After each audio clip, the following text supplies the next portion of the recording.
भोपाल की Govindpura seat BJP की परंपरागत सीट मानी जाती है। पहले यहां से बाबूलाल गौर ने दशकों तक राज किया और अब उनकी बहू कृष्णा गौर मैदान में है। लेकिन इतने सालों के बाद में भी उनके दिल की धड़कन क्या कह रही है?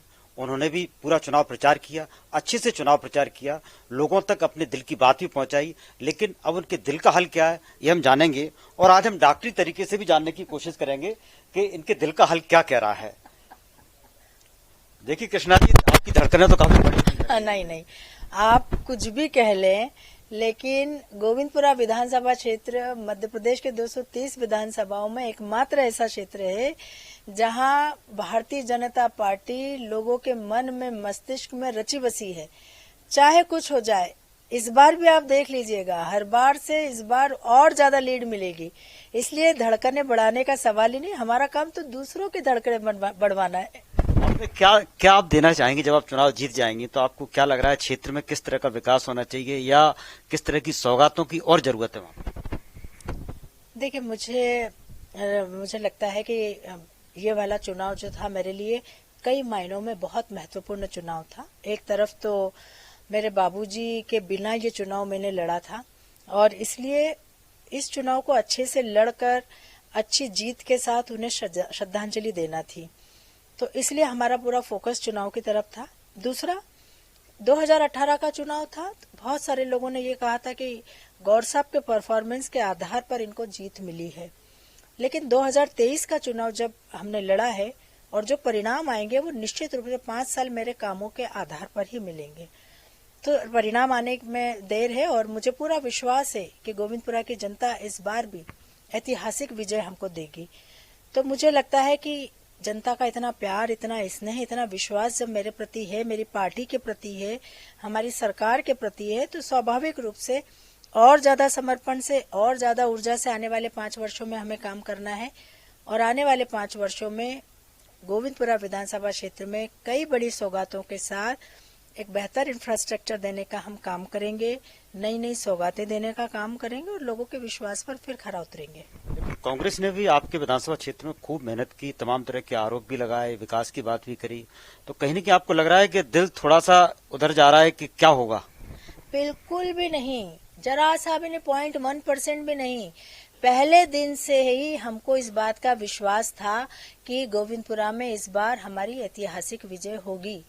और जैसे ही प्रचार अभियान की शुरुआत हुई है, जनता का अपार जन समर्थन हमें मिला, आशीर्वाद मिला, लोगों का विश्वास मिला और हमको समझ में आ गया था कि इस बार गोविंदपुरा की जनता फिर भारतीय जनता पार्टी को अपना आशीर्वाद देने जा रही है। कांग्रेस ने किया क्या है देश के लिए, प्रदेश के लिए, गोविंदपुरा के लिए? जब चुनाव आते हैं तो 2 महीने पहले कांग्रेस का कैंडिडेट आता है लोगों के बीच में वोट मांगने के लिए, 5 साल वो नदारद होता है। और कांग्रेस ने इस देश का जितना नुकसान किया है, मुझे लगता है कि देश की जनता कभी भूल नहीं सकती। मध्य प्रदेश भी 2003 के पहले का मध्य प्रदेश की जनता कभी भूलेगी नहीं। 2003 के बाद जिस प्रकार से मध्य प्रदेश की तस्वीर और तकदीर बदलने का काम हमारे यशस्वी मुख्यमंत्री शिवराज सिंह जी ने किया है, आज मध्य प्रदेश की जनता कोटि कोटि धन्यवाद उनको देती है।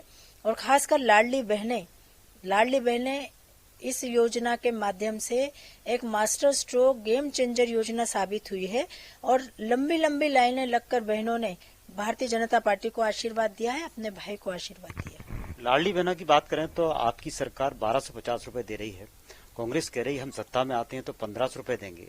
कहीं आपको ऐसा लग रहा है कि कुछ महिलाएं उधर भी जा सकती हैं? नहीं, कांग्रेस की बात पर महिलाएं भरोसा नहीं करेंगी। इसलिए नहीं करेंगी कि 15 महीने के शासन को महिलाओं ने देखा था। 15 महीने में झूठ बोलकर सरकार बनाई, एक भी वादा पूरा नहीं करा, चाहे किसानों का कर्जा माफ करने की बात हो, चाहे मुख्यमंत्री कन्यादान की राशि 51,000 करने की बात हो, चाहे बेरोजगारी भत्ता देने की बात हो, चाहे महिलाओं के स्व सहायता समूह के कर्जे माफ करने की बात हो, एक भी वादा पूरा नहीं किया। इसलिए झूठ बोलने वाली पार्टी अगर कोई है तो वो कांग्रेस पार्टी है। ये बात महिलाएं अच्छी तरह से समझ गई थी और इसलिए महिलाएं समझ गई थी कि भारतीय जनता पार्टी जो कहती है वो करके दिखाती है। अगर 1,000 के बाद 1250 और उसके बाद 3,000 तक की बात भारतीय जनता पार्टी ने कही है तो निश्चित रूप से आने वाले समय में वो 3,000 रुपए हर बहन के हाथ में पहुंचाने का काम करेगी। और इसलिए जो भरोसा है वो भारतीय जनता पार्टी के प्रति है और कांग्रेस के प्रति नहीं है। आपके दिल का हाल तो बहुत अच्छा लग रहा है मुझे, तो क्या माना है कि अब मिठाई और पटाखे की तैयारी है? हाँ, 3 तारीख तक निश्चित रूप से सभी को बहुत इंतजार है इस बात का कि जल्दी से 3 तारीख आए, परिणाम निकले और हम उत्सव मनाएं। और मुझे पूरा भरोसा है कि गोविंदपुरा की देवतुल्य जनता ने इस बार भी भारतीय जनता पार्टी को आशीर्वाद दिया है और हम ऐतिहासिक विजय के साथ इस चुनाव में बाबूजी को श्रद्धांजलि देने जा रहे हैं। तो वाकई में ये थी कृष्णा गौर जी जिन्होंने अपने दिल को अपने काबू में रखा है और उनको लग रहा है और को लगने के साथ साथ उनको पूरा भरोसा है कि गोविंदपुरा की जनता उनको पूरा आशीर्वाद देगी।